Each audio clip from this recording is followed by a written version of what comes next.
श्रोताबंधु नमस्कार। मु डॉक्टर शिशिर दास रेडियो सुरभि अध्यक्ष आपण मानू स्वागत करुच्ची एक अभिनव कार्यक्रम को।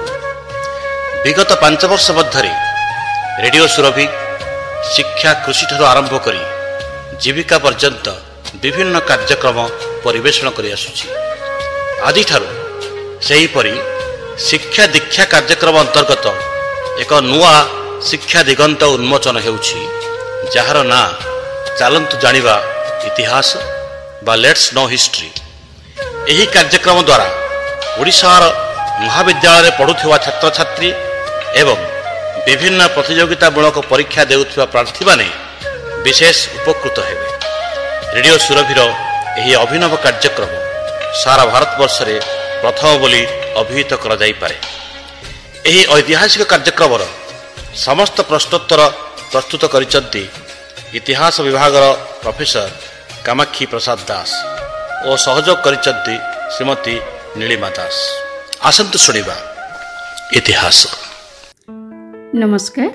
कोरापुट सरकारी महाविद्यालय अवसर प्राप्त इतिहास विभागीय मुख्य तथा जातीय दृष्टिबाधित संघ ओडिशा शाखार अवैतनिक इनक्लूसिव शिक्षा निर्देशक प्रोफेसर कामाक्षी प्रसाद दास महोदयंकर लेट्स नो हिस्ट्री बा चलतु जानिबा इतिहास माध्यम छात्र छात्री मानक पई झरी आसीथिबा सीबीसीएस पाठ्यखसड़ा संबलित संक्षिप्त प्रश्नोत्तर कार्यक्रम उपस्थापन रे मु नीलिमा दास आपण मानक स्वागत करुछि।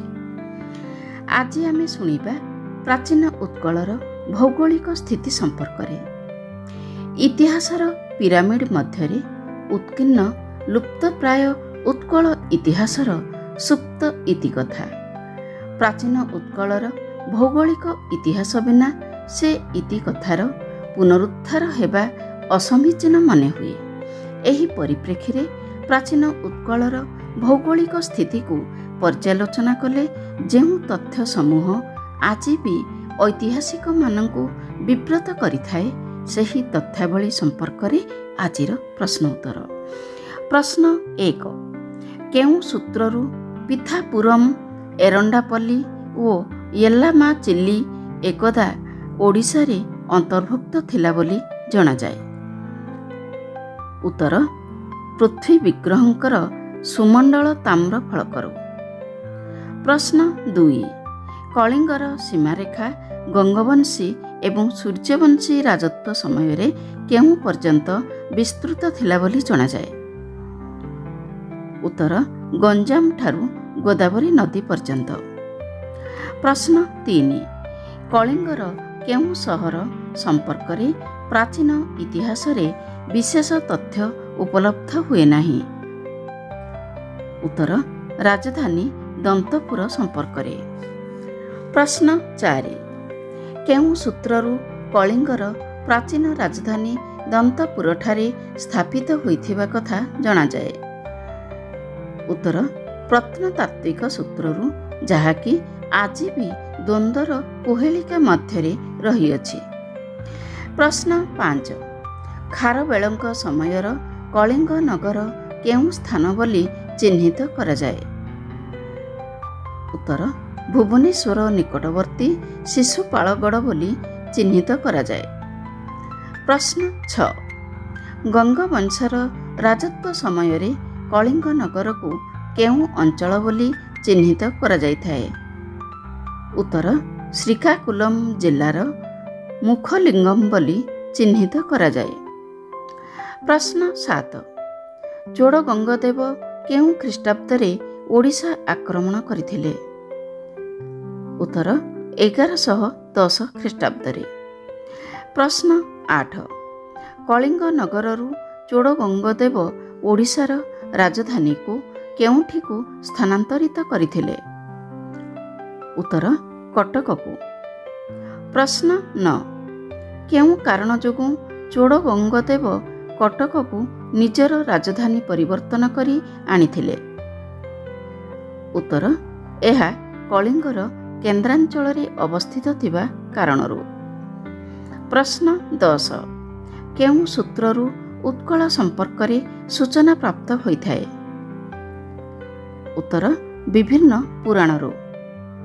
ପ୍ରଶ୍ନ 11 ମହାଭାରତରେ ଉତ୍କଳ କେଉଁ କେଉଁ ଅଞ୍ଚଳ ସହିତ ମିଶି ରହିଥିବା କଥା ଜଣାଯାଏ? ଉତ୍ତର ଓଡ୍ରାସ, ମେକଳ, କଳିଙ୍ଗ, ଆନ୍ଧ୍ରସ ଆଦି ଅଞ୍ଚଳ ସହିତ। ପ୍ରଶ୍ନ 12 ଉତ୍କଳର ଅବସ୍ଥିତି ସମ୍ପର୍କରେ କେଉଁ ଋଷି ତଥ୍ୟ ପ୍ରଦାନ କରିଥାନ୍ତି? ଉତ୍ତର ବୈବସ୍ୱତ ମନୁ। ପ୍ରଶ୍ନ 13 ଉତ୍କଳ, ଗୟା, ଭିନିତାସ୍ୱ ଓ ପୁରୁ ଅଞ୍ଚଳଗୁଡ଼ିକୁ କିଏ ସୃଷ୍ଟି କରିଥିଲେ? ଉତ୍ତର ମନୁ।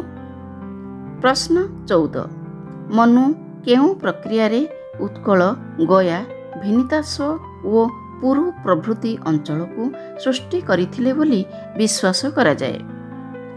ଉତ୍ତର ଉଭୟ ନାରୀ ଓ ପୁରୁଷ ରୂପ ଧାରଣ କରି। ପ୍ରଶ୍ନ 15 କଳିଙ୍ଗ ଅପେକ୍ଷା ଉତ୍କଳର ଅବସ୍ଥିତି ପୁରାତନ ବୋଲି କେଉଁ ସାହିତ୍ୟ ଭିତ୍ତିକ ସୂତ୍ରରୁ ଜଣାଯାଏ? ଉତ୍ତର ରାମାୟଣରୁ। ପ୍ରଶ୍ନ 16 କେଉଁ ସୂତ୍ରରୁ ଜଣାଯାଏ ଯେ ପ୍ରାଚୀନ ଯୁଗରେ ଉତ୍କଳ କଳିଙ୍ଗର ପଡ଼ୋଶୀ ରାଜ୍ୟ ଥିଲା? ଉତ୍ତର କାଳିଦାସଙ୍କର ରଘୁବଂଶମରୁ। ପ୍ରଶ୍ନ 17 ଉତ୍କଳର ଭୌଗୋଳିକ ସୀମା ସମ୍ପର୍କରେ କେଉଁ ଫଳକରୁ ସୁସ୍ପଷ୍ଟ ଜଣାଯାଇଥାଏ? ଉତ୍ତର ରାଜା ସୋମଦତ୍ତଙ୍କର ମିଦନାପୁର ଫଳକରୁ। ପ୍ରଶ୍ନ 18 ରାଜା ସୋମଦତ୍ତ କାହାର ସାମନ୍ତବାଦୀ ବା ଜାଗିରଦାର ଶାସକ ଥିଲେ? ଉତ୍ତର ରାଜା ଶଶାଙ୍କଙ୍କର। ପ୍ରଶ୍ନ 19 କେଉଁ ସମୟ ପରେ ଉତ୍କଳର ଭୌଗୋଳିକ ଅବସ୍ଥିତି ଅନେକ ଦିନ ପର୍ଯ୍ୟନ୍ତ ବିଲୁପ୍ତ ପ୍ରାୟ ମନେ ହୋଇଥିଲା? ଉତ୍ତର ଶଶାଙ୍କଙ୍କ ଶାସନ ସମୟ ପରେ ପରେ।